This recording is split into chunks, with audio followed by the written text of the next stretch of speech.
This is the I Read Comic Books podcast, the very best podcast for regular comic book fans.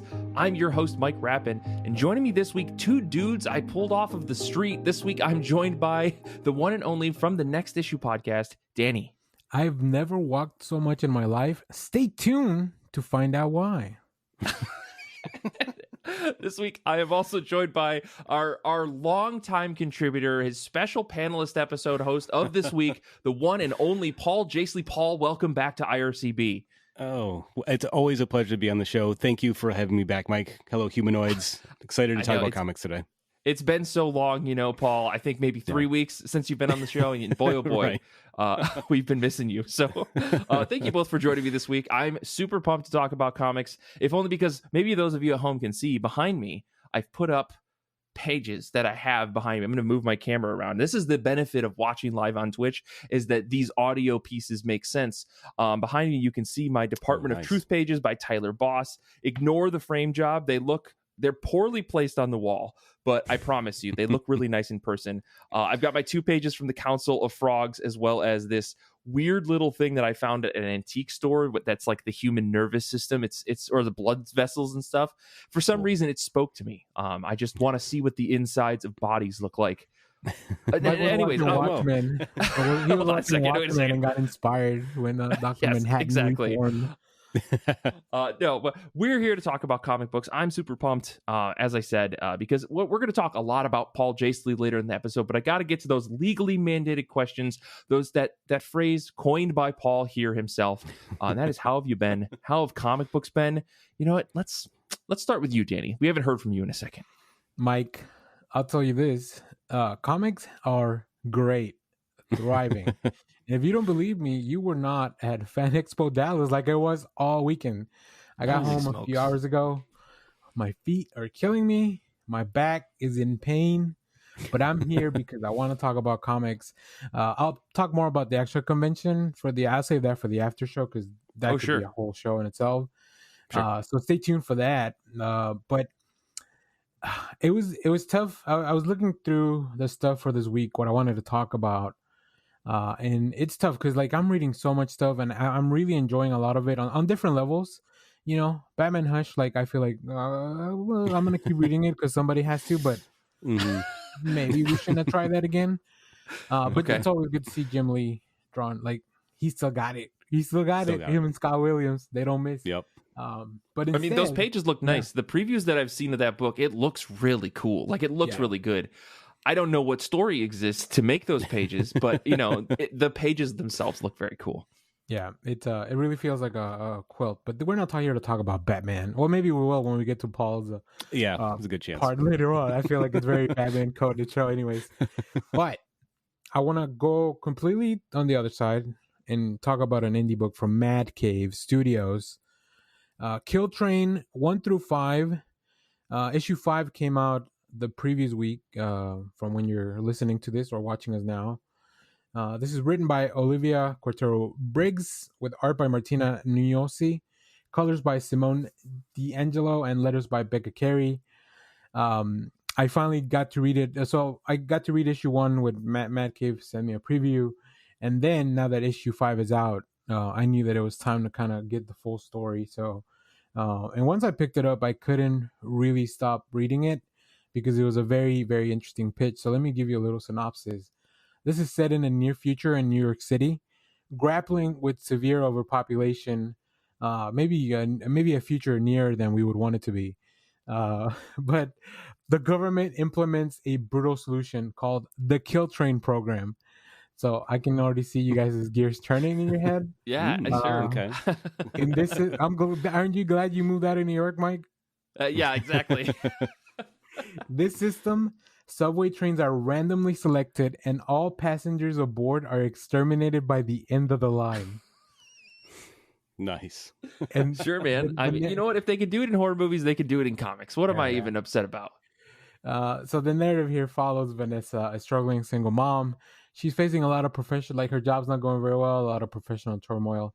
And her life takes a harrowing turn when she realizes she just got on one of these trains. Accidentally stumbles into it. So they definitely make you feel like there's a reason why you would end up on the train. I personally would never ever take the subway again, knowing that the kill train is a thing. Sure. Mhm. But Obviously. part of the exploration of this book is like there are people that obviously are still using it for reasons of need, right? They probably just need to get around. They need to get to work. They don't have the luxury of taking a cab or I don't know having a car. Mhm. Like, so I mean, there's obviously a lot to talk about there. But Yeah, I yeah. love the blend of like horror and the satire of like this is really messed up. I remember on when I was on TikTok because I've evolved past that need. There was a clip of a movie where it's like a death tunnel, very similar, where in order you have to go through it, I guess, to like move around the city, but randomly it will close and then kill everyone in it for a similar reason. I don't I've know if seen you this have movie. might have stumbled onto that clip on TikTok. I've seen this. Mm-mm. I've seen this movie. It's called Death Train, and it's based around the Chicago subway system. And I watched it in college at 3 a.m. with a bunch of friends. Most absurd thing ever. It's basically just like a series of barely connected like scenes to create a bunch of death scenes. It's bizarre. Mhm. Okay, so because the one I'm talking about, they're all in cars, and then you just go through the tunnel. Oh, in cars. I thought this was about trains. Sorry, I thought we were still on trains because there is a movie called Death Train that's about the Chicago subway. Okay.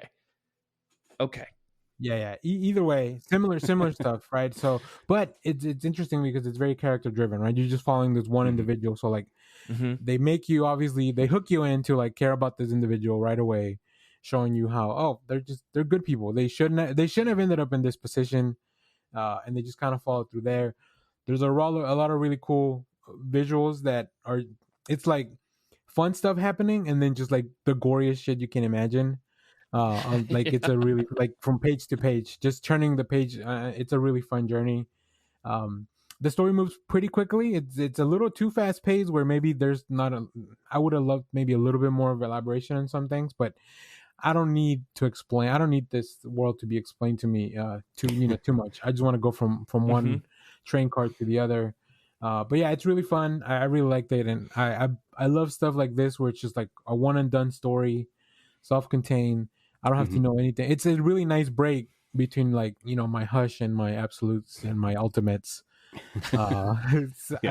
I gotta take a break at a station. That's Right, funny. right. Interesting. How did you come across this? But I mean, like Mad Cave's out there. I'm sure I've seen plenty of these things out there, like on League of Comic Geeks. But what drew you to this book? Was it just that they happened to shoot it your way, or was it like this is something you were into? Because I know we get at least enough comps. I think like it's hard to pick which ones you actually want to sit down and dig through, right? Yeah. But no, I follow Olivia Cortero Briggs on Instagram, and they were talking about it on the story, how issue 5 was coming out, and it was the last one, and I was like, this is I need. And comic creators, if you're listening to this, you need to remind me to finish your books. Okay? There's only so many that I'm reading weekly, like on my own, or monthly on my own. Everything else, I'll read a number one. I love number ones. But sometimes you need to remind me that you made 5 or 6 or 10 or whatever, so. Listen, shout outs to David Pepos out there who every time sends out an email blast goes, hey, and here's 1 through 8 of this series that I'm putting out on top of Zach the newest Capps issue. Too. Zach Capps does it. Yeah, coming to an end. He's like, hey, remember, we gotta read. We gotta keep reading. Yeah, it works. Nice. Well, cool, Danny. This does sound like a lot of just violent fun. And, I think when we get to my book, maybe you'll understand why I'm digging on it. So, but Paul, why don't you tell us about how have you been? How have comic books been? I know that you have one of our favorite new segments on the show coming up here. So tell us. Yeah, I'll get right to it, Mike. I've been doing all right. I'm enjoying the warm weather here in Michigan. I'm trying to make my way through the massive stack of comics I've let accumulate in my apartment. But it's tricky because I'm also trying to get through the Fantastic Four, the first 100, I think it's 104 issues that Jack Kirby and Stan Lee did together in the 60s. I want to get through them before the movie comes out. And as of this recording, I'm through issue 62. So I kind of slowed down a bit. But it's still 62 issues of Fantastic Four. And I'll be honest, it's been a pretty mixed bag. So I think last time I was on the show, I just finished the Galactus trilogy. That's a pretty high watermark. Those are amazing issues. And after that, the book gets a little confused at times. There's a whole again, there's a whole Inhumans subplot that just feels jammed into the book.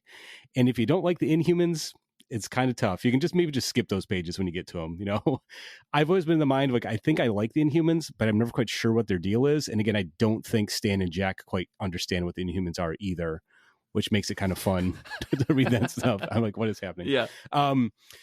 But again, I think the highlights of these issues are the artwork. Kirby is fully locked in. They look amazing. Joe Sinnott, I think I mentioned last time, is now inking the book.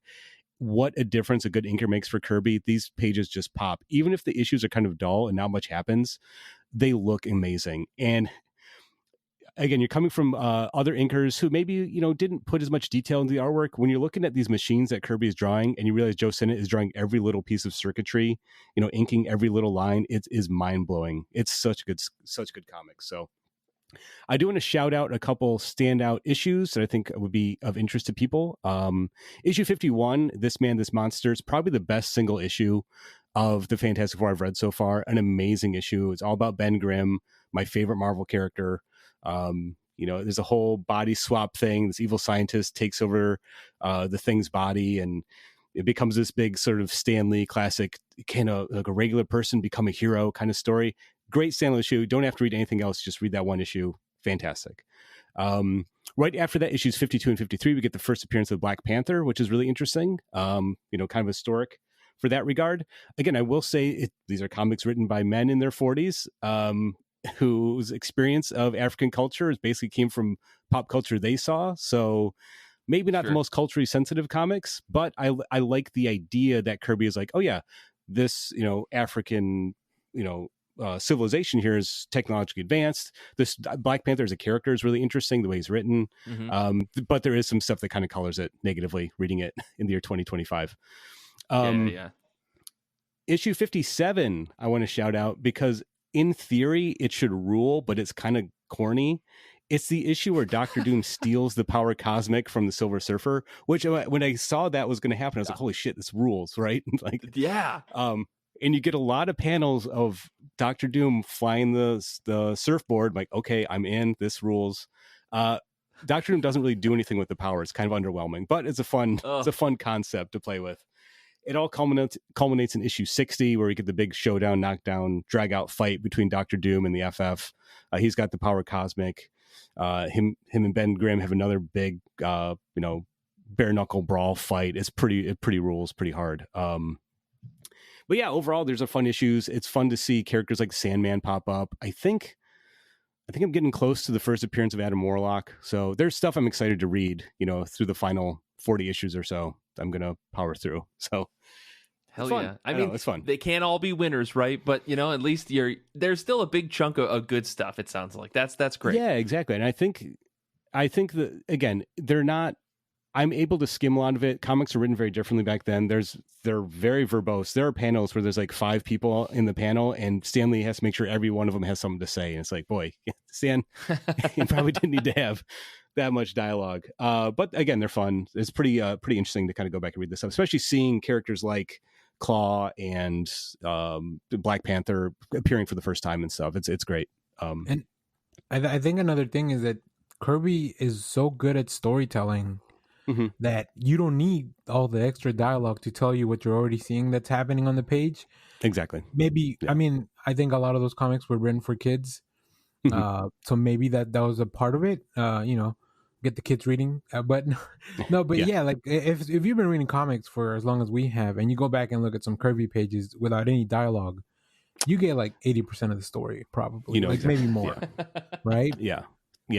And again, these issues are worth reading just for that stuff. They look amazing. He's doing more collages in his artwork, so I love a Kirby collage when Mr. Fantastic goes into the negative zone and stuff. There's a whole... Yeah. I just finished the story where he gets lost in the negative zone and the Inhumans have to save him. Great stuff. Anyway, I also want to highlight another non-Fantastic Four related comic that I read and really, really enjoyed, and that is Detective Comics Annual #1 from 2025, this year's annual. Written by Al Ewing, art by Stefano Rafale, John McCrae, Fico Asio, colors by Lee Lowridge, Triona Farrell, and Ulysses Areola, letters by Tom Napolitano. Normally, I just don't buy annuals anymore unless they tie into a larger story. They just kind of feel superfluous. I pulled this one for the obvious reason. It's a Batman story written by Al Ewing, probably my favorite writer at the moment right now. And this is great. Yeah. This is a totally standalone story. You don't have to be reading any of the Batman stuff. It's a murder mystery titled Batman Do Not Solve My Murder, which immediately is like, yes, I'm locked in. It's such a great homage to like late Silver Age, early Bronze Age Batman stories. Like he's in full detective mode. All of his internal monologue you're hearing and you're reading on the page is like just towing the line of being self-aware and like tongue-in-cheek, but never goes full humor. Is great. Al Ewing is such a good job of like making it funny without being actually funny, you know, with like laugh out loud stuff. It's very clever. The main story is Batman trying to solve a murder of a billionaire who's he discovers like in this fully automated home. There's no sign of anyone breaking in or foul play. Batman discovers that this billionaire had a copy of a book that contained a mathematical proof that could destroy the universe. The title of the book, of course, is How to Destroy the Universe. And Batman has to find out why he has a copy of this book. So he tracks on the publisher to find like a full copy that has like the actual, you know, mathematical proof in it. He discovers this huge plot by the murder victim's ex-partner to actually use the book to destroy the world. It's really ridiculous and kind of funny at the end because, you know, Batman is able to kind of defeat the guy and he's sitting in the Batcave and he's like got this book, this mathematical proof to destroy the universe. I'm reminding you. He's like, I should destroy this.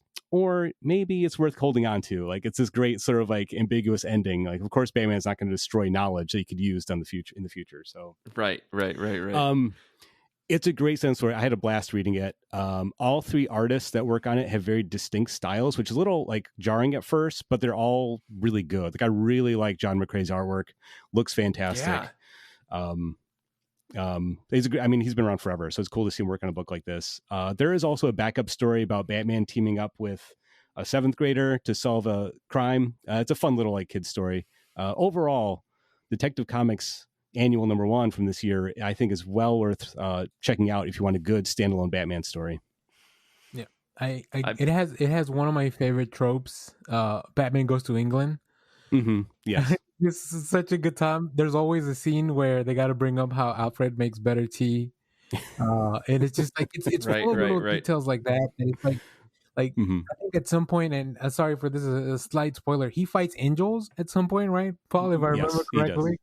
So Al Ewing is so unserious about this story that it just like, but it's like very straightforward with it. Like we're not gonna play around it. I had a really good time with this one.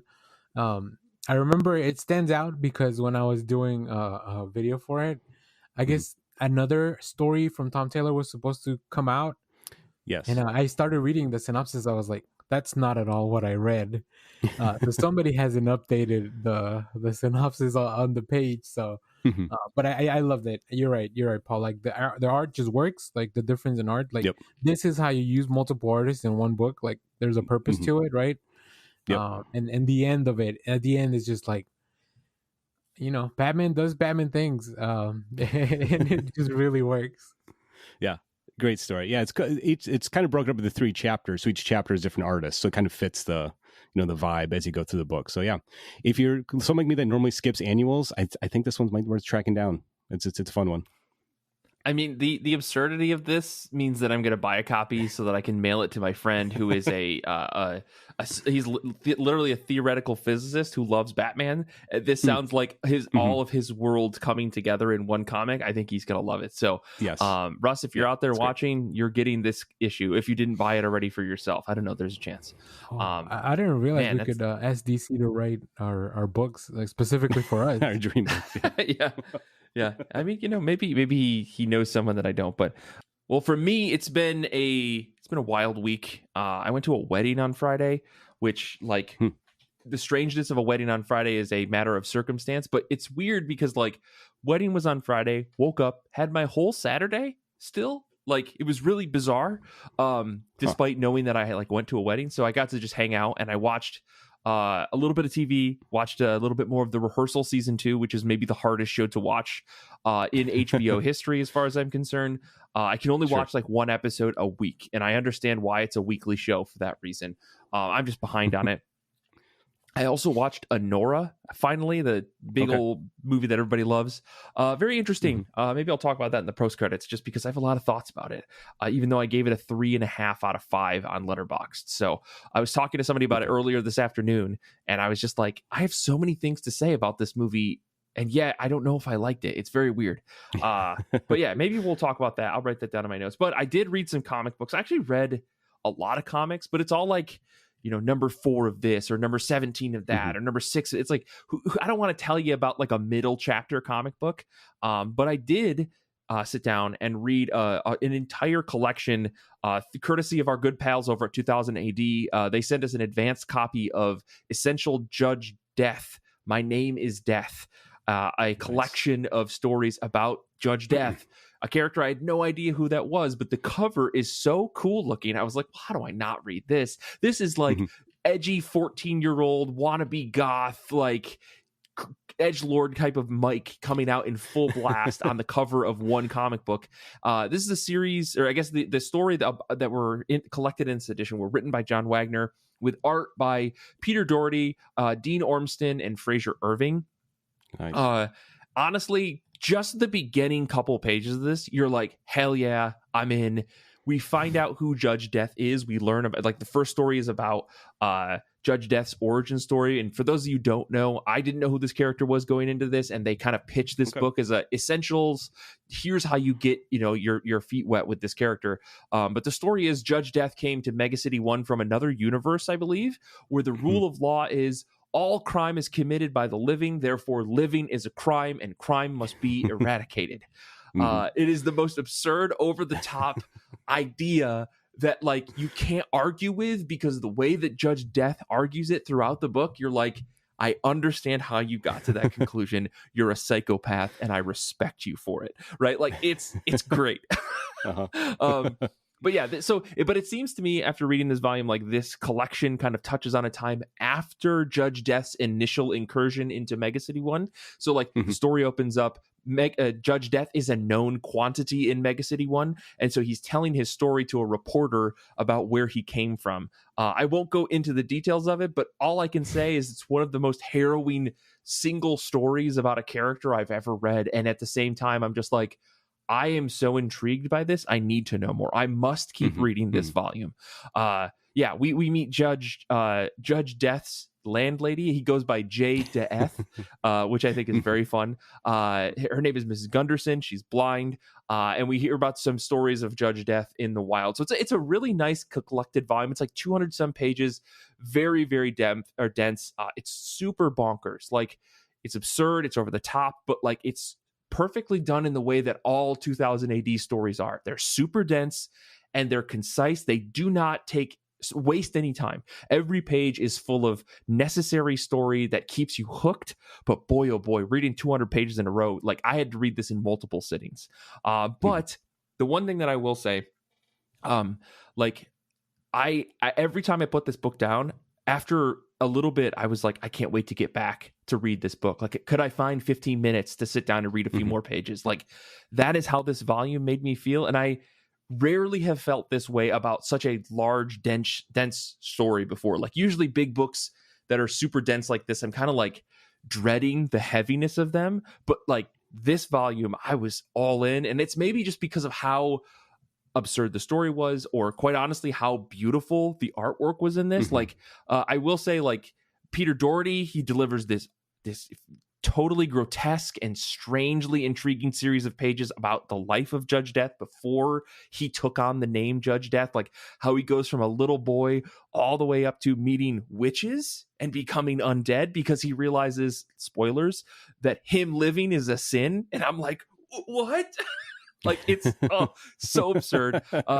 It's amazing. Really, there's some pages that are like barely stomachable. Like, they get real gross and they're all in full color, which is rare sometimes for 2000 AD.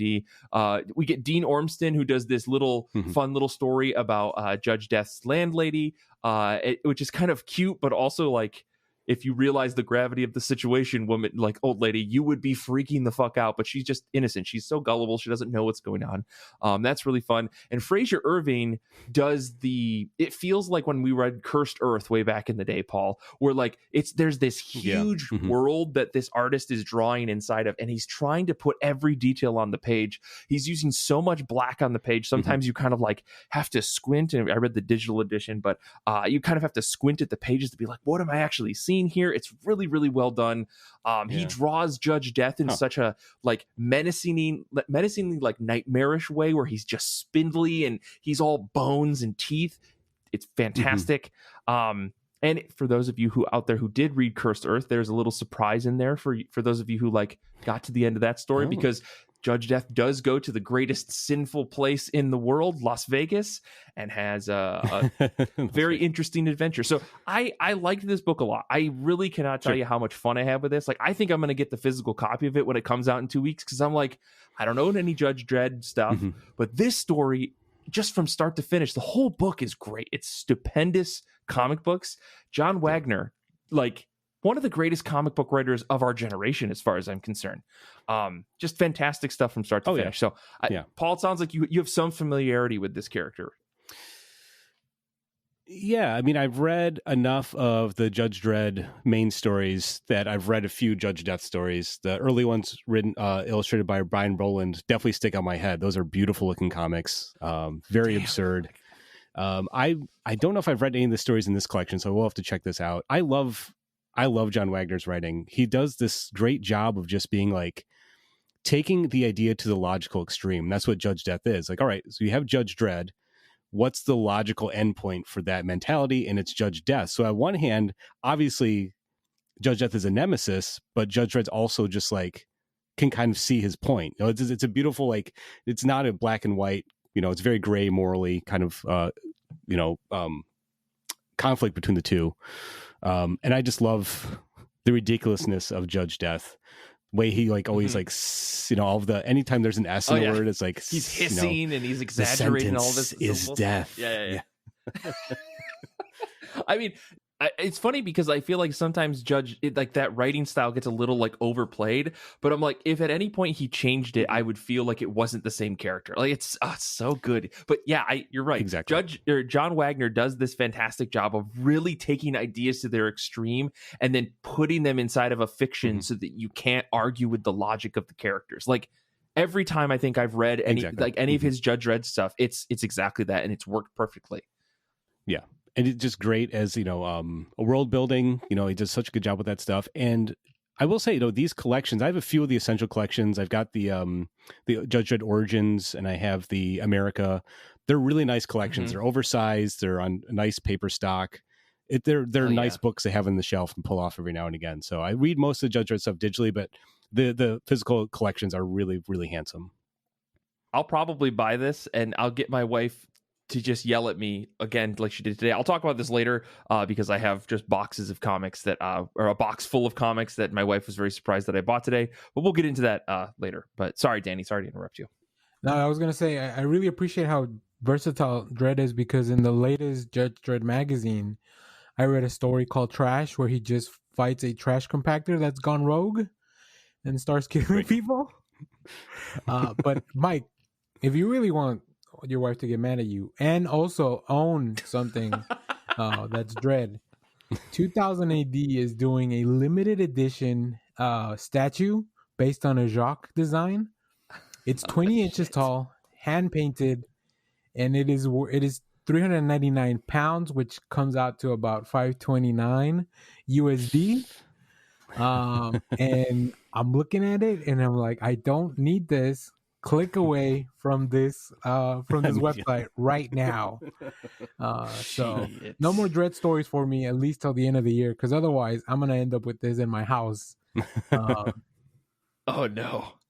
Oh man, I've Nice. seen the action figure design, and I can't look at this anymore. I don't. I'm not a statue guy. Okay, I go to my comic book shop. Right. We'll get into this in the post credits, but I go to my comic book shop, and they have these huge statues, and part of me is like, if I was a different man living in a different world, I would love to own one of these like 1/8 scale size like Scarlet Witches or Venom or Gambit. But I'm like, where would this even go in my house? I don't live in a mansion, like that's a whole other discussion. But yeah. we should move on. We should move on. Cool though. Yeah. I know. We'll move. We're gonna move on. We're gonna talk about comic books that are on the top of our pile, comics that are new or old or just something you're trying to get off of your shelf. So I talked about Judge Dredd, but I guess I should say hello to the folks out on Discord, folks that are watching us live on Twitch. Thank you so much. Sorry, my video is so bad. It's terrible. I don't know what's going on there. But for those that checked in with us before we started recording, I want to shout them out. So Emmett's going to be reading Planet Death #0 and Martian Manhunter #3. I'm guessing that's Absolute Martian Manhunter #3. Hugh's going to be reading Storm #9. I'm glad someone is still reading X-Men books. I'm going to shout. CK is going to be reading What's the Furthest Place from Here, Volume 4. Paul G is going to be reading The Leak by Kate Reed Petty and Andrea Bell, and Peyton is going to be reading Catwoman, Trail of the Catwoman by Ed Brubaker and Darwin Cook. Classic shit, dude. But let me pitch things over to, let's see, Paul, let's start with you. What is on the top of your pile this week? I've been waiting years to finish this story, and this is Superman, The Last Days of Lex Luthor. This is a 3-issue miniseries from a DC Black Label imprint, written by Mark Waid, art by Brian Hitch, inks by Kevin Nolan, colors by David Barron, and letters by Richard Starkings. I bought the first issue of this way back in 2023, and the third issue finally came out last month. So I've been waiting to finish this story. I honestly thought I had just missed it, and there was a point where I was like, oh, I guess I thought I pre-ordered that, but I guess I didn't. So I guess I'll finish it when it's collected. Nope. Turns out I just had to wait. I'm not sure what the holdup was. But anyway, I've got all 3 issues now ready for me to read. The basic premise is that Lex Luthor discovers that he's dying from this uncurable disease. His only hope of finding something to stop it from taking his life eventually is asking Superman for help, because obviously Superman can, he's Superman. So Superman obviously wants to help everyone, regardless of whether it's his arch nemesis or not, but the world at large sees Lex as a huge threat and wouldn't cry if he ends up dying. So it becomes this interesting moral dilemma. Does Superman have an obligation to stop Lex Luthor as a threat to humanity, or does he have an obligation to help someone in need? It's a type of story that Mark Waid feels born to write. It's his classic Superman premise set up. Brian Hitch is an artist who's sometimes I really like his work, sometimes it doesn't work for me. The first issue I remember thinking looked really nice, especially with the Kevin Nolan inks. So I have to go back and reread that first issue because I kind of don't remember much about it since it was 2 years ago, but I'm excited to finally finish this story. It's a cool idea, and it looks really nice, Interesting. I'm always surprised when you see books like this continue after a few years. Who'd have thought? Usually the books like this would just get canceled, but I guess if you've got Mark Waid and Brian Hitch on the line, this feels like some older Marvel stuff, like with Mark Millar back in the day. Issues of Kick-Ass would just take forever to come out, but we just would we'd wait or whatever, or whatever book Mark Millar was working on. I don't know. Old Man Logan. Sorry, that's what I'm thinking of. Old Man Logan took forever to come out near the end, and we just were like, hey, we're going to wait 6 months. And I think it was to the point where they published issue 76 after or before issue 75, because technically they wanted the Steve McNiven issue to come out, but they they had to keep a publishing schedule, and Jason Aaron was doing the last few issues of Wolverine. I don't know. Weird stuff, but good to know that this book came out. I'm glad to hear that it came out. It's finally done. Yep. They finished it in a one-shot, Giant Size Hulk, instead of the regular series, because the regular series kept on trucking for that. Right. I remember that. I don't like the idea of yearly comics. Maybe that's a little too long, DC. Yeah, that's interesting. But let me talk about a book that is on the top of my pile really quick here. Digging through what was coming out this week is weirdly we're on week 5 of months, right? Where June is a really long month, so it feels to me like this week is a little short. So I was digging through what was new, and it's a bunch of just middle issues. Again, I don't want to just talk about that stuff, even though I am reading a couple of other things. But so I dug through my Silver Sprocket books that came out in May, and I found one called You Can Try Again. This is by Olivia Walsh, I should say. It's a small little book. It seems it's like $5 on Silver Sprocket's website, but the synopsis was sentimental sci-fi about clones, math, a gigantic fish, and ambition. In a future where your emotions can be captured and shared and your consciousness can be saved and reloaded, what truly belongs to you? A romantic comic exploration of memory and relationships by Olivia Walsh. Sounds interesting. Looking up Olivia Walsh's website, sounds like she's mostly writes code and works at University of Michigan, or has done a bunch of research at the University of Michigan. So this comic book, I think, must have come out of that. But it feels like a story about catharsis, like that feels cathartic, and it's like a lot of pondering about ideas. It sounds very interesting in terms of like, can you own anything if everything can be replicated, which is a very interesting idea. So I'm looking forward to exploring what happens in this book. You Can Try Again, if only because one, it looks really nice, and two, a lot of big concepts for such a small book. So I'm very curious to how that all gets delivered. But lots of accolades and praises for this comic, so I'm looking forward to it. Nice. Got to get on that Silver Sprocket, guys. That digital subscription is the best thing you can buy in comics. Anyways, enough shilling. I do it every week. Yeah, I always make a note to do that eventually. I know. Yeah, so one of these days. Yeah, Mike should give out coupon codes. If I could give out referral codes or something, oh boy, we'd be on it. I get business cards printed. I want everybody reading Silver Sprocket books. But Danny, what about you? What's on the top of your pile this week? Well, I mean, obviously, I got to bring us back to the big two. Thank you. I'm gonna be reading Imperial #1 from Marvel Comics. This is their new big summer space epic event. I don't know what you want to call it. This is by Jonathan Hickman with art by Federico Vincenti and Ivan Coelho, which are two artists that I'm very, very familiar with, and I really enjoy their work, especially in space stuff. This is a big cosmic event. Imperial it's a story of intrigue, mysteries, and war, which takes place against the backdrop of a new galactic order that's being formed. Right? There's a lot of chaos in space. If you guys aren't keeping up with that in Marvel, the Empire series left everything in shambles. Leaders are being taken out. Empires are crumbling. So Marvel's like, well, let's try to fix it. So after all this stuff happens, we have the Hulks. Not just one Hulk, multiple Hulks, Black Panther, and the Nova Guardians, and the Cosmic Kings and Queens of the Empire getting all together, which I was like, I don't know how that's going to work. Because last time the Hulk was in space, things didn't end so well for everyone on Earth. If you guys remember Planet Hulk and World War Hulks. Oh yeah. I don't think he gets along very well with Black Panther. So this is interesting. I don't know if they're using like the main people or like they're sending representatives, but I in Jonathan Hickman I trust implicitly. He's good to let me down, even if I don't understand sometimes what he's writing. Talking about you gods. Right. So right. Yeah.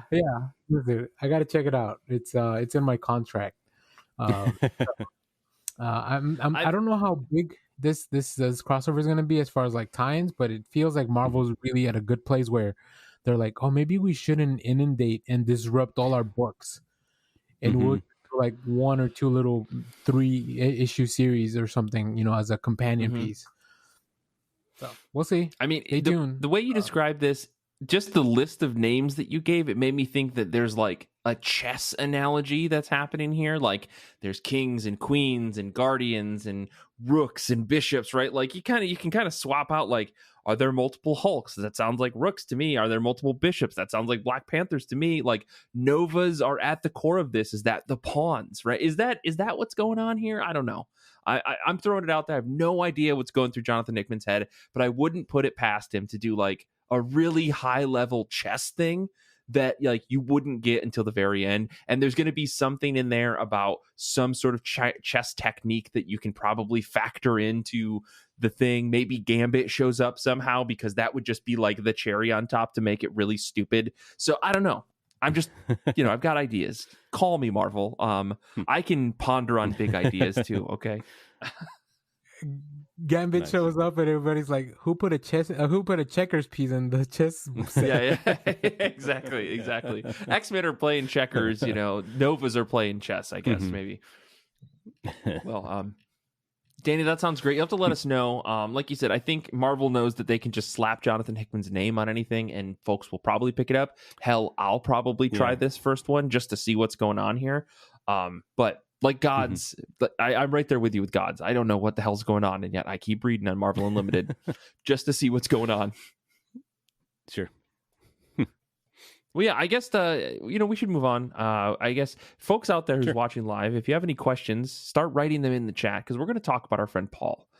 Paul, you've been on the show for a really long time. Honestly, you are the second person that was on the show, right? Mm-hmm. It was me and Nick for a minute, and then I said, "Hey, I know this guy. He writes for the site, Destroy the Cyborg, back in the day." And I think I just asked you, said, "Hey, do you want to come over to my house in the basement and talk about comic books with me?" I think we've never met in person before, maybe in passing, like at the comic shop once. And then I was like, I think so, "This is my address. Come over. Let's record a podcast." So it's been 10 years. Very happy that you've stuck with the show for so many years. I just want to say that. But the folks at home, we got to get into these questions that I jotted down in our document. So I will start with the biggest one, the most obvious one, the one that I think I've asked on the show before, but we should tell it again. How did you get into comic books in the first place? What took you from Paul, who's just a person out there in the universe, to Paul reading comic books? Well, Mike, that's kind of funny because I don't remember a point when I wasn't interested in comics. It's kind of always just been a part of my world. Let's see, where do I want to start? I was born in 1982. So there was so much of my pop culture knowledge came from watching Saturday morning cartoons. And a big one for me was the Superpowers show, Galactic Guardians, is basically the Justice League, Super Friends kind of thing.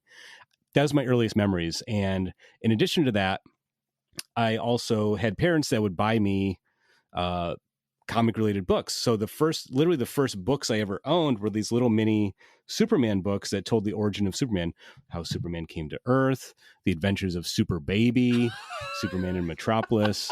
These are childhood, cherished totems for me. These are foundational for my personality. Well, for those of you at home who are just listening, Paul is showing the actual books that he's talking about here. These children's books that look exactly out of the time in which you would have been a child, right? Right, from 1980. And they're held together by tape. They're well loved and well read. There are images in these books that are just burned into my brain. And they're illustrated by Ramona Fradon, the late great Ramona Fradon. So like they're really just beautiful books. And I just remember reading them so much, just kind of logged into my brain. Like I like superheroes, it's always been part of my life. That one, and then I also have the Spider-Man book I read when I was a kid. It republishes the first Spider-Man story from Amazing Fantasy 15, plus a few other Spider-Man issues. There's crayon all over it, so I must have used it to learn how to color. But again, like these are just things I just had around. I don't know where they came from. They were just part of my life. So I've always liked comics is what I'm getting at. When I got old enough to finally go to the grocery store with my parents, there'd be the rack of comics at the store. I'd grab usually the Flash or Green Lantern random issues. And then over time, it just became a hobby. I came up during the 90s speculation boom. I kind of fell for that gimmick. I bought a lot of chromium covers when I was a teenager. And then... after, and I bet you, I just want to kind of wrap up by saying it led to me being on the show because I kind of got out of comics after high school. I got more interested in music. I would keep up on a few things. I'd read the classics, but I wasn't going to the shop as regularly until I lived in New York in grad school around 2008. Dark Knight had just come out. I was like, I want to see what's up with Batman. I go in the comic shop, find out that Grant Morrison had been writing Batman for a few years. I'm like, okay, I'm back in. And since that moment, I've been back into reading comics regularly. It really came full circle with that moment. Well, they're doing one more. Mm-hmm. Oh, yeah, that's right. One more Batman comic, and some other character that I don't know. So I can't wait to have the exclusive Paul Jaissle deep dive review on that comic when it comes out. But what is it? Batman and Deadpool somehow crossing over? Am I getting that right? Yeah. Yep. Okay. Yep. I'm curious. Again, the creative team has me. I'm going to buy it. Yeah. It's just a one shot, low commitment. Yeah. Exactly. But yeah, that's kind of my history with comics. Yeah. So I think what's interesting, I just want to kind of wrap that up by saying it's fun to come back to comics as an adult because I think I read them differently and kind of understand them differently. And I'm a kid. I just like superhero stories. And as an adult, I like superhero stories, but I think I like them for different reasons or deeper reasons. I've read enough stuff. There's still something very comforting when I'm reading the current Justice League Unlimited book. I'm like, this is my shit. This is foundational stuff. I still love those kind of stories. So yeah. No, that's fantastic. I mean, like the fact that, you've been, I think you're one of the handful of folks, I think, on the show that have been reading comic books like your whole life. I mean, I'm not that person. I came to comics later in life, so it's always fun, and that's why I always appreciated your perspective, Paul, on having read comics for forever. Like you have just a different look on things, and that's always great. So, yeah, I mean, but outside of comics, we talk about comic books every week on this show. You're on the show fairly often. You've been talking to me in particular about comic books for 10 years. But when you're not reading comic books, what else are you doing? I've got a list that I wrote: slinging records, playing pinball, cooking delicious vegan meals. I mean, what does Paul Jaissle get up to when he's not on the mic or at home reading comic books? I mean, you kind of nailed it right there. I mean, those are kind of my big hobbies right now. And, I love playing pinball. Again, that's something that I liked when I was a kid. You go to now I can go drink and play pinball at the pinball bars in town. I love doing that. I mentioned that, after high school, I got more into music. I collected records. I worked in a few record stores over the years. That's always been a big passion of mine. I was just organizing my collection the other night. I think I'm up to about 750 records. That's not counting the 800 CDs I still own in my apartment. Right. So, I just like physical media, and it's one of the reasons, it's similar when I go to comic shop, I always flip through the dollar bin because you never know what you're going to find. So when I go to a record store, I go right to the used section. You never know what you're going to find. It's a grab bag. Sometimes you'll just find some weird record you never knew existed. Sometimes you'll find this thing you've been searching for years, and finally it's in front of you. Those experiences I really like, and I think that's why I'm not like a pack rat or a serious collector. If you saw how I store my comics, I'm not very serious about collecting. But I like that experience of physical media, and I think as I've gotten older, I've kind of appreciated it more. So I love collecting records. You mentioned cooking. That's a hobby that I've developed kind of like since the 2020, during the early days of the pandemic. I had recently gone vegetarian. I committed to going vegan, and it taught me how to cook in a different way. And it's something I found very comforting. So that's really my comfort space. When I'm at home, the way I unwind is by making food. Because I'm in the kitchen, I'm in control of everything. It's very comforting to me. So that's really become a not just a rewarding activity, hobby, but kind of a necessary thing to kind of keep myself, sane sometimes. Yeah. I mean, I said slinging records because you do like a very specialized thing. I think we've talked about it on the show before, but just remind folks at home, you do a cool thing where you go out and you take some of those records that you've got and you play them for the people. Could you tell us a little bit about that? Yeah. We do it every few months. My buddy and I, who's also about my age, similar size record collection, maybe a little bigger than mine, we'll go to local places around town, breweries or stuff, and just spin records for people. And it's super fun. We call it Dad's Basement because we don't bring anything that came out after the years we were born. So I was born in 82. My friend was born in 80. So it's all these records that from 60s, 70s, early punk stuff, classic rock, bubblegum pop, stuff I really like. And It's changed the way I buy records. So now when I go to the record store, I'm looking for stuff I can play there. I'm filling out part of my collection that I kind of neglected, which is older records. And we did it a couple weekends ago at a outdoor cider festival. So people were outside drinking cider. If you're familiar with Grand Rapids, we were right downtown at Rosa Park Circle on the little stage playing records. And we had multiple people come up and say, it's a great song selection. Do you have the playlist? And we're just like, no, we just kind of did it live. I'd play a song, then my friend would play a song, and then I'd play a song. And just kind of rode the vibe. And it's super fun. It's a way to be creative and a very low stakes thing. It doesn't take really skill, but it takes some taste to do it. So right, but it's very unique in the sense that you're that experience is never going to be recreated, right? You're never going to go to another Dad's Basement show, if you want to call it that, and hear that same order of tracks and stuff because the vibe will have changed. I mean, that's a really cool, super unique experience that you guys can offer. That's really, really cool, man. Yeah, it's super fun too. Following up on that, Paul, are there any records that you wish were before 82 so you could throw them on the rotation that unfortunately fall out of the scope of this experiment? Yeah.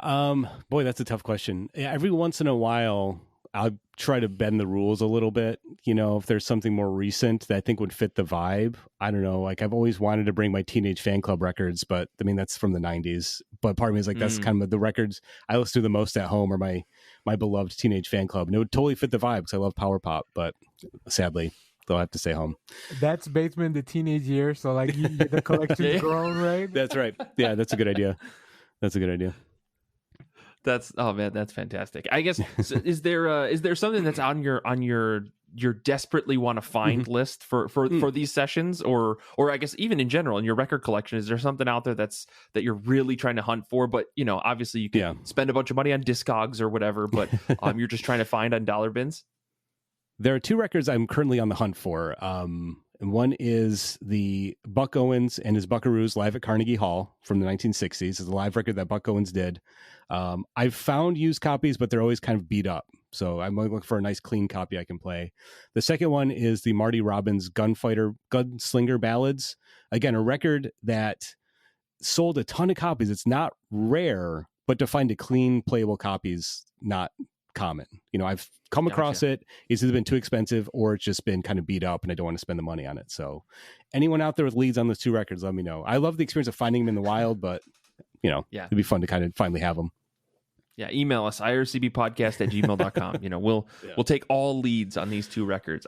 Paul, those are the strangest record titles I've ever heard in my entire life. I love that you just had them on the top of your head. I'm so pleased by that. Paul, I don't know. I mean, maybe this is a dumb question. Can vinyl be restored? Like, I don't know if you remember growing up with CDs, you eventually had to buy that little thing to spin them around, clean them. Clean them. Never me. My CDs are immaculate. I kept good care of my CDs. Okay. This guy barely put it back on the case. That's funny because again, I mentioned my comic collection is a nightmare for anyone trying to like think of it as collectible. No bags, no boards. I just raw dog those boys in the. I love it. I love it. You're the bravest man in comics, Paul, as far as I'm concerned. And then, but then when it comes to records, I have everything in plastic sleeves. I've got, I've tried to clean them up as best I can. Yeah, you can clean them. I have some cleaning solutions. Sometimes you have to take a couple swipes at it to get the dust off. If it's like really scratched up, that's pretty much unplayable. But if there's just dust or surface noise, it's pretty easy to clean them. So, yeah. Well, I'm curious, Paul. Like, so you said you like making food, you're cooking and stuff. Do you have a go-to meal that's like a favorite that you like to just make when you've got a little bit of time, or something that maybe the folks at home could make that would be like? I know vegan cooking can be a little bit complex because you're like, got to get nutritional yeast, you got to get these things. Is there something that you're like, this is pretty easy and it's very like satisfying? I saw this question in the doc and I had to rack my brain a little bit because I like experimenting and I like trying big swings and misses and experimenting in the kitchen and stuff. They don't miss as often, but I like trying something big. Yeah, of course. But lately my go-to meal, and it's super easy, is I love to do it. There's probably an actual name for it in Italian. I just don't know what it is, but I'll just do pasta with a very simple sauce that has crushed walnuts and chopped walnuts, garlic, parsley, maybe some sun-dried tomatoes.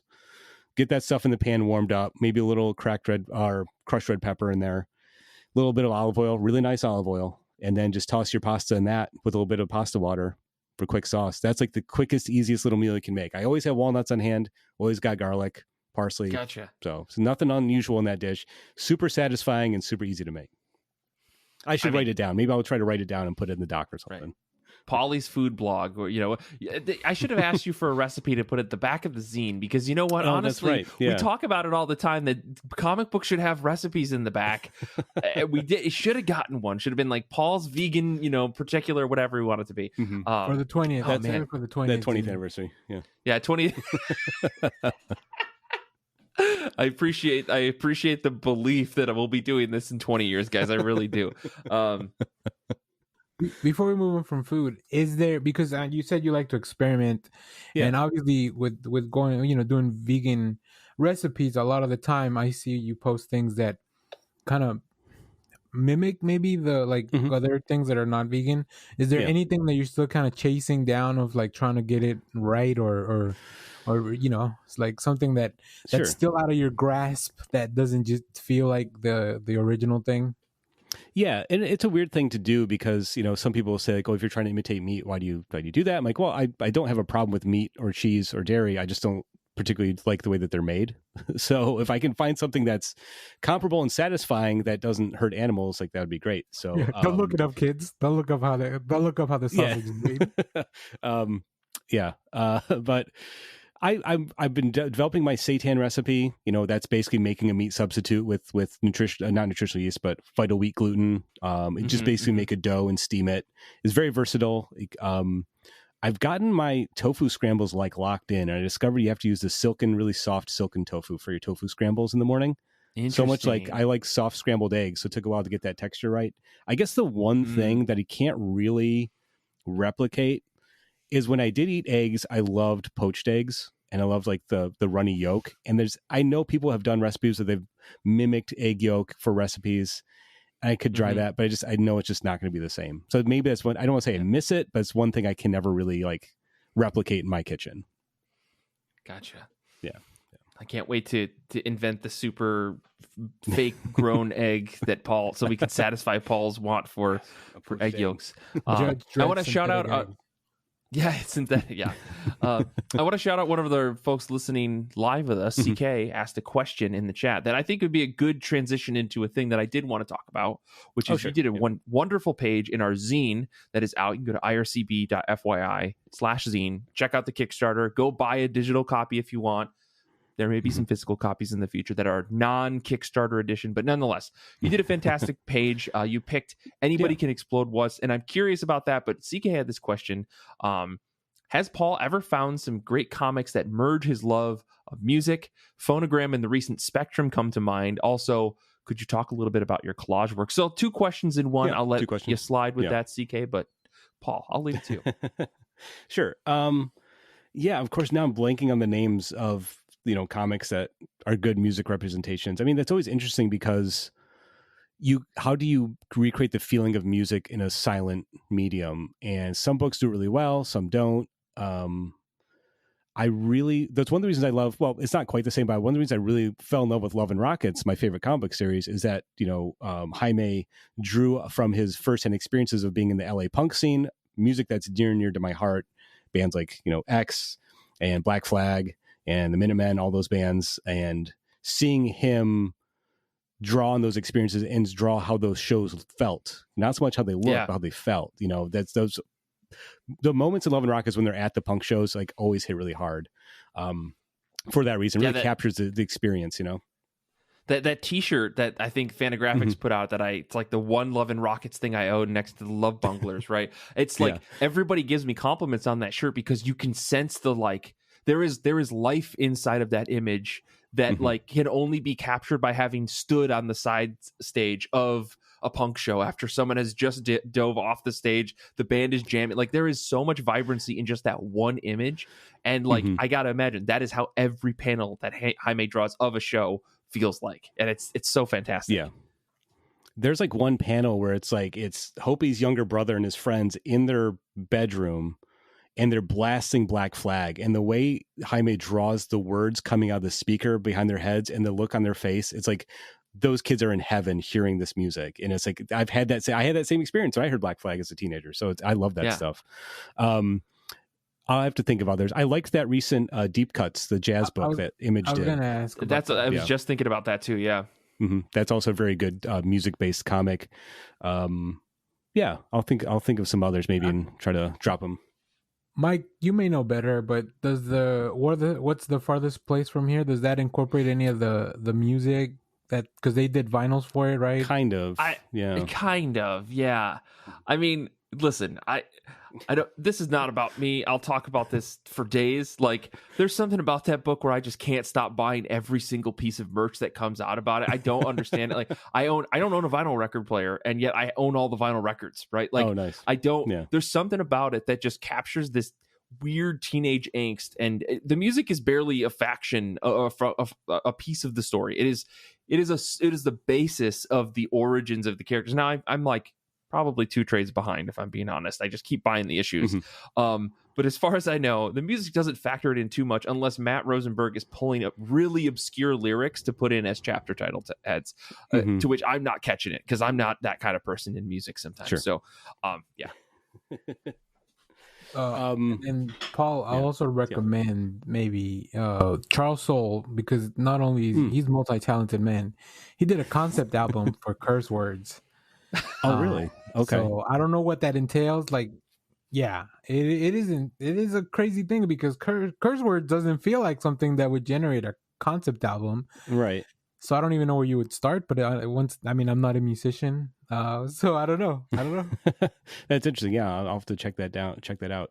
I did read a few issues of Phonogram, one of the volumes of that. It didn't quite work for me. I think mainly because it's the Britpop scene is not a scene I have any like nostalgia for, like that music scene. I'd be curious if I went back and read it now. This was like when I think that came out right when I first was buying comics again. I was just trying everything, and like that one didn't click right away. So I'll have to go back. I feel like the American punk scene would like clash against the Britpop scene, like opposite sides of the roads. Like, no, we're the coolest. No, we're the cool. Like something like that. I have an interesting feeling though about that. I think, Paul, you would enjoy Phonogram. I think if you went back and read it now, I think there would be something that struck for you. And I say this as someone who struggled a lot with that book for some reason. I couldn't get through it. And then I went back and revisited it after I had a long conversation with Tia, and I was like, okay, maybe this works better. So I would recommend going back and at least trying out those first 2 volumes. I think they're pretty solid. Yeah. Okay. Yeah, it's one thing I've always wanted. I like that creative team a lot, so I should give it another shot. But yeah, as far as the collage stuff, that's kind of just a hobby I've had on and off for about 20 years now. The main reason I started doing it is because it ties back to music. I love the band Guided by Voices, and the lead singer, Robert Pollard, is a collage artist himself, and he would do all the album covers, and I just really liked his artwork. And it kind of inspired me to start doing that myself. And I don't do it as often as I'd like. It's something that I just kind of stumble into every now and again. But I feel like over the years, I've kind of developed a style that is uniquely mine. When I look at my early collages, I can see I'm like not copying, but I'm influenced heavily by other people. Robert Pollard, when I discovered Kirby did collages, that was a huge key unlocking in my brain. Like, oh yes, okay. But their collages are very busy sometimes. And I've over the years really liked doing very minimal, playing with colors and shapes. With collage work. So I think my more recent stuff has a lot of negative space. And the piece I did for the zine, I think, is an example of that. I think the reason you asked me to do a thing for the zine, I immediately was like, well, I have a bunch of old comics I pulled from the dollar bin. I can do that. I rarely use comics in my collages, but I was like, this is a good time to actually try that. And I also never really work from a prompt. I just happen to have some images that I've cut out from magazines laying around. Like, oh, these kind of work together. It took me years and years to finally get comfortable giving my pieces titles. I usually just didn't for a long time. So coming at it from a different angle where it's like, okay, well, I'm being asked to do this. There's a prompt I have to work with. It was a fun challenge to kind of put my brain in a different creative, mode. And when I realized, I want to use comics, this makes sense because there's obviously a lot of explosions in comics. So if the title, anybody can explode once, stood right out. I was like, oh yes, I can totally use that. And I'm pretty happy with the piece I came up with. I was able to cut up some old comics, which feels like weird to do, but I don't know. It was a fun experiment. I mean, for those of you watching live on Twitch, I can show you. I got a proof here. It looks. I'll pull right up into Paul's page here. Boy oh boy, it looks it's pretty nice. Yeah, I hope you're watching live, but not the original here. That's the actual one I made. So yeah. Yo, pretty cool, dude. So I do have boards for comics. I just put collages on them. I don't actually use them for. This is a magazine size board bag. You're the one that took all the magazine size boards out of your comic shop, right? Yep. They're perfect for that's collaging. amazing. So, that's so cool. It's funny that it fits those dimensions that we needed to hit. Yeah. Well, Danny, I'll leave to you. What's to wrap things up? I guess one last question for Paul before we wrap us up here. Do you have anything off the top of your head? Otherwise, I've got one big one that we end every show with. Paul, in all your time reading, because I'm always amazed by people like you that have been reading comics since they were kids, because I don't have that experience, but I know a few people. Like, is there a comic that you just kind of like go back to every once in a while, every few years, like something that you kind of lives in your head and you're like, you love revisiting, like it gives you that feeling of, I don't know, coming back home, or like maybe the feeling from when you first read it? There is a story, and when it's called The Jungle Line by Alan Moore and Rick Veitch. It's a Superman and Swamp Thing team up, and for some reason that comic is just burned into my brain. I remember buying, this is probably late 80s. I probably would have been like 10 or 11. So early 90s. DC had a hardcover book that I bought. It was called, The Greatest Team Up Stories Ever Told. They had the classic, Green Lantern, Green Arrow team up, some just like legendary team up stories. But there's this one weird one. And as like a 10, 11-year-old kid, this weird story about Swamp Thing and Superman. And there's a moment in that story where basically Superman gets infected by this like Kryptonian fungus, and he's losing his powers. And there's a moment where he's like he's Clark Kent walking down the street, and his super hearing comes back randomly, and he's like grabbing his head. He's in pain. And as a kid, like, whoa, Superman's like in pain. It like really blew my mind. And Rick Veitch's art is not, the typical superhero fare that I was reading at the time. And then there's another moment where Superman, he basically drives down south to like die. It's like, I have to get out. I'm dying. I just have to leave. So he rents a car. He's driving down to the bayou where he runs into Swamp Thing. But after like Swamp Thing heals him, Superman has like 5 o'clock shadow. He's got stubble, and he uses the reflector, the rear view mirror of the car to reflect his heat vision to like shave himself. And as a kid, I still think that's the funniest thing I've ever seen in a comic. I mean, Paul, you got to show us that clip from the book earlier that you were showing us, right? Like of Pa Kent getting his pipe lit by his little baby Superman. Maybe that's what it is. Yes. So the Adventures of Super Baby. Well, first off, they have to make glasses for him out of the windshield of the spaceship, because he'd melt through regular glasses. But there's a panel where he's lighting Pa Kent's pipe, Super Baby. 1980 was a different time for Superman comics. Who didn't go out to the store to get their father a pack of smokes back then? Yeah. So I guess, to answer your question, Danny, like that is a story I remember reading as a kid. I spent years trying to track it down. And then again, I found it in the dollar bin. It's like Showcase. I can't remember what issue it is, like DC Presents number like 94 or something, just a random issue that the story's in. And I have it. And every time I'm going through my long boxes to kind of sort of stuff out, that issue will pop up. Like, I got 10 minutes to read this story again. It's an all-time classic. I love that story. That's really interesting, because mine is something that's also with Swamp Thing, that Brave and the Mole issue of Tom King and Mitch Gard's Batman. What is it about Swamp Thing that just makes you feel like, like it's weird? Yeah, I don't know. Well, Paul, I will wrap things up here with the final question, which is one that I've been pitching on, I think, almost all of these panelist episodes, sure, with a few exceptions. And that is, I guess, knowing us a little bit. Nick was originally going to be on this episode. We swapped Danny in last minute just to make the show work tonight. But I did ask, knowing us a little bit, what's a comic you would recommend to each of us that we likely haven't read yet? So I'll leave it to you, but I'm very curious, because you've been on this show for a while and you've recommended me plenty of books. I'm sure there are many that I have not read yet that you have recommended, but hopefully you've got something interesting. Yeah. Well, Mike, I was thinking about something maybe a little bit outside your wheelhouse. And I picked a Superman book because I don't know how much Superman you've read. And it's Superman's Secret Identity, written by Kurt Busiek and art by Stuart Immonen. It's a great story. It seems right in the type of Superman story you would connect with. The basic premise is that it takes place in our real world. So Superman is a fictional character. He's not real, but he's a fictional character. There's comics. It's the world we live in, right? And there's a young boy whose parents, almost as a joke, name him Clark Kent. So there's a kid named Clark Kent. When he turns 13, he discovers he can fly. So the story is about what do you do with these powers? And it's the antithesis of the what if Superman's real? He'd be a dick. It's like, no, this kid grew up reading Superman stories. He knows what he has to do. It's a great story. It's a great little 4-issue thing. Probably came out about 20 years ago. I think it's the Superman story that would work best for you.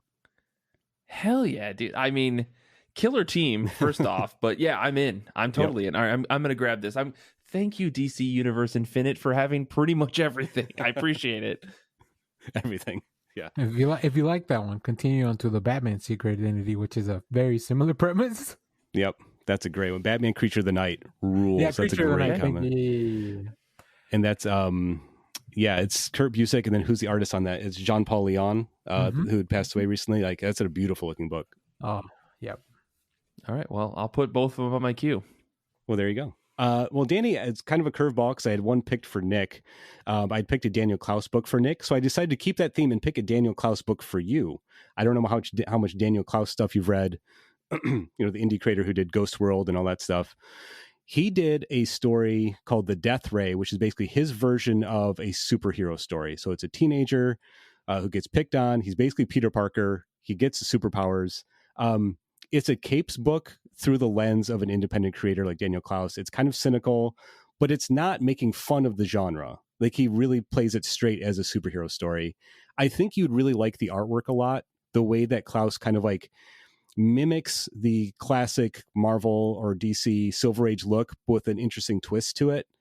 I'd be very curious to hear if you actually read it. It's a very unique book. And again, I think it would be a good gateway for the world of Daniel Klaus for you. So I will say this. I'm not a big fan of some of these Gen X writers like Daniel Klaus. I understand. Yeah. But because I talk to the guys on my podcast about that all the time. But I think that the way you've pitched this, and obviously picking a superhero adjacent type of book, my big problem with things like Ghost World is that no one's really likable in that. Like, I need something to hold on to. Yeah. But the way you pitched this, I feel like the character of the Death Ray maybe has a little bit, if it's playing off of some of those Peter Parker tropes and some of those superhero tropes, like they might have something that I can actually grab onto, as opposed to just like, Ghost World. Yeah, I figured this for me, but and like I said, some of the other Gen X writers, I feel like they get very cynical, and I understand why. Although, I don't know, they lived through the 90s. They shouldn't have been as cynical.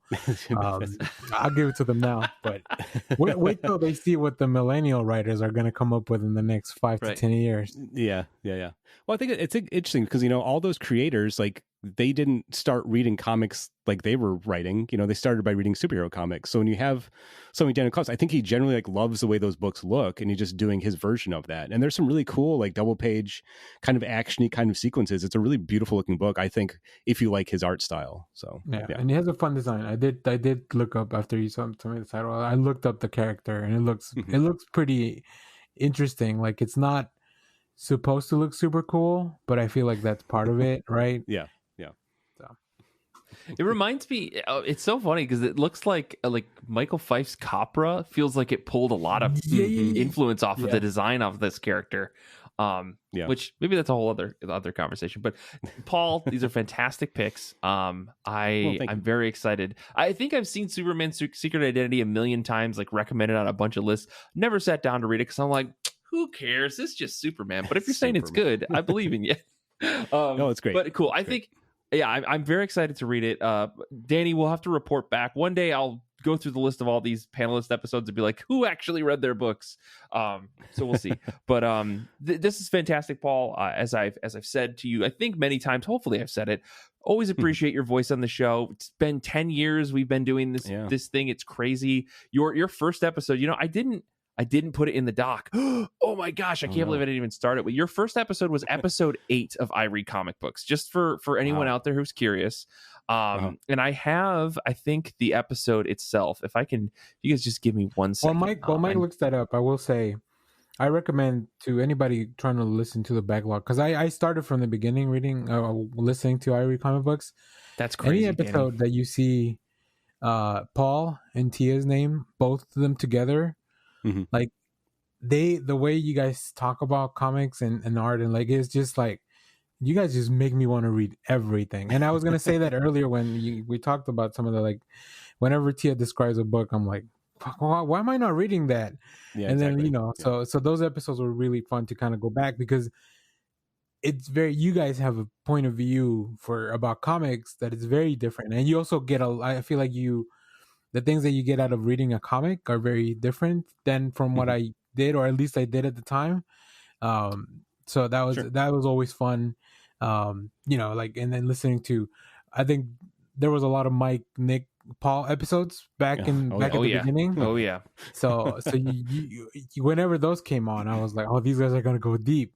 You just couldn't help yourself. So that was also a lot of fun to kind of like dig through all that. So I as somebody that went back all the way from the beginning and eventually caught up, like those early episodes, there's some gems in there. I mean, there's a reason that this thing's still going 10 years after, right? So I don't know if it's because of the listeners. I think it's sheer will and drive on my part. But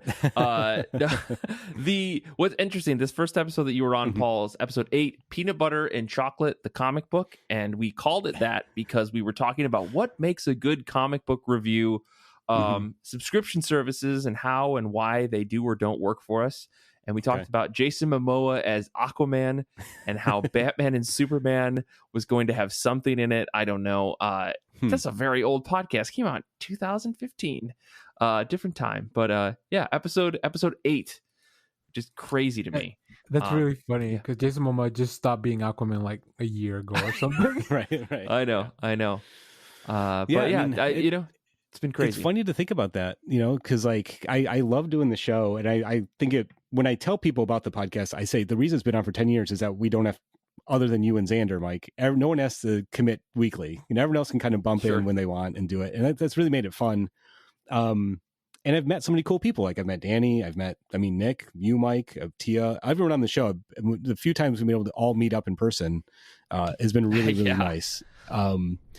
And I think about that, like, again, comics to me as a kid were a very solo thing. I just read them by myself. So to have a venue to talk about them and to have the opportunity to meet new people and try new stuff, again, I've barely scratched the surface of how many great comics have been talked about on the show and recommended to me. So got to buckle down and start doing that. It's been really a rewarding experience. So I hope fans enjoy hearing me talk about Batman every once in a while on the show. So. Yeah, man. I mean, like there are people I can put on this show together, and every time I do it, I see a little bit of a bump. Not that people don't appreciate the other episodes, but I definitely know that there are people like yourself. When you show up on an episode, people are like, "Oh, Paul's here. We're going to listen." So I think the fans appreciate you. Mike doesn't tell us those combinations, so nobody gets too like big-headed, right? Right. Those are stats just for me, So, but no, Paul. As I've said, I have always appreciated your voice on this. I'm glad to know you as a person as well as a fellow comic book fan, and hopefully we will keep this going to IRCB 20th anniversary when we do our next thing. Who knows? But it could be fun. But anyways, I think that's where we'll wrap today's show. Danny, Paul, thank you both for joining me this week. Thank you, Last Minute, for stepping in, Danny. I really appreciate it. Thank you to everybody out there watching live on Twitch. Thank you to everyone who gave us their Discord picks on Discord. If you're curious, go to ircbpodcast.com. You can find the links to all of our stuff there. And I think next week's episode is going to be a fun one. It's me. Or no, next week I'm out. Sorry, there's all sorts of stuff. Paul's going to Canada, if I'm not mistaken. I'm going to GoFest in Jersey City. It's going to be a Goodreads Theme of the Month episode, Eisner nominees, and then after that, Maddie Burbridge is coming on this show. I'm super excited to talk about that. So anyways, long story short, that's where we're going to wrap things here. So thank you all for listening. Thank you to Zander for editing. And as we say on every episode, comics are good, and so are you.